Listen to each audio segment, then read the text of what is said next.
Hey there guys, this is Chris from Blast Process, and this is a little bit of a different video today. So I didn't realise this, but yesterday when I got my White Dwarf and I got my White Dwarf code, turns out I am super early in getting it. I had no idea. So hopefully I'm not going to get in trouble for showing any of this, because I've got honestly no idea. It's out because obviously I've unlocked it, but people have been asking me to show a little bit more about the character himself. So I'm only level 7, so I've not unlocked a lot of stuff yet.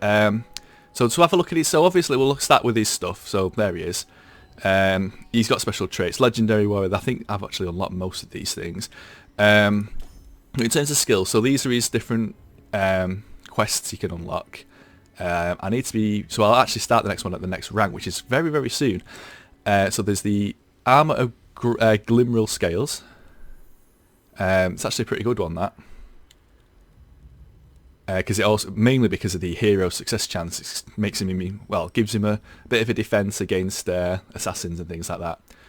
The Rune Axe of Grombrindal, which is just absolutely crap. I mean, look at all those stats it gives you. So that's really good. The Cloak of Valea. Reduce Vampiric and Chaos Corruption. Later on in the game, I know how bad that can be because I've played as vampires, and I know spreading vampire corruption is just insanely good once you can start spreading it.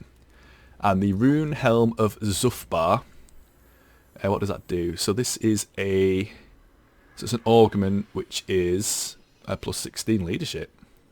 It's pretty good, that. So it's like it just makes his generic inspiring presence even better. Obviously he's got all the same, I think this is very similar to the regular Dwarf Lord. Plate armour and then upgrading to his like generic combat stats. I'm actually not sure how he is compared to like a normal Dwarf Lord. Inspiring Presence, this gives you some fairly nice stuff. The Mighty Beard of Defence, I don't honestly know because I've not really played enough to know, but these kind of upgrade your army a little bit. Give you better aura, get better leadership, better melee defense for long beards and stuff like that. But this is a new one. This is like unique for him. So the first one was unfortunately pretty terrible. Well, I mean, it's probably good. 20% trade agreements. Very good when you're early on in the game when you're making a lot of trades before you actually start taking over areas, because obviously trade will end then. But these are the first. These ones are the ones I looked at. I wouldn't have never even bothered taking that, but I saw this one. +1 experience for all recruits against all forces faction-wide. And there's 3 things. So that means across, even without building upgrades, if I put 3 points in that, every unit will be coming at veteran rank 3, which is just crazy. I mean, and then there's unit upgrades. You can build like blacksmiths, which increase unit experience, everything. Eager Kin is, again, all forces faction-wide. Cheap recruitment costs. I'm guessing that's 5%. Oh yeah, it actually tells me. 15% total. Campaign movement speed, that's I think a generic one for lords.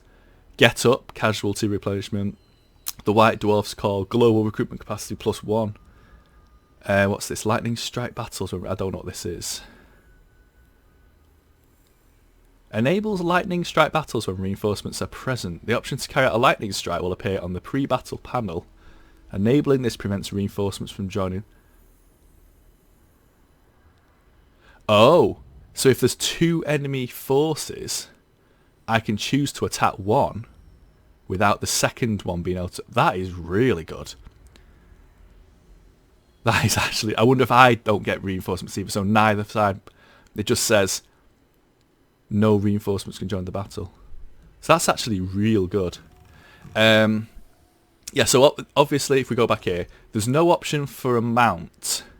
Anyone who knows the White Dwarf knows that there was a model, not this edition of Warhammer, because it's not Warhammer anymore. The previous edition, the edition before that, they actually made a model with the White Dwarf on a shield bearer mount, and his shield bearer mount was actually being carried by 2 other very famous dwarf characters.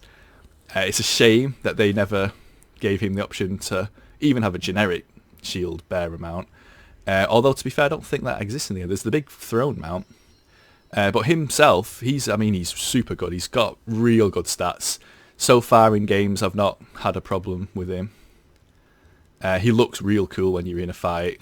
I don't really want to show this because I've loaded up my campaign game, so I'm about 7 or 8 episodes into the recording at this point, and I've only released a couple so far, so I don't want to mess up my game. I mean, I could save it and just reload it, but he is a super powerful character.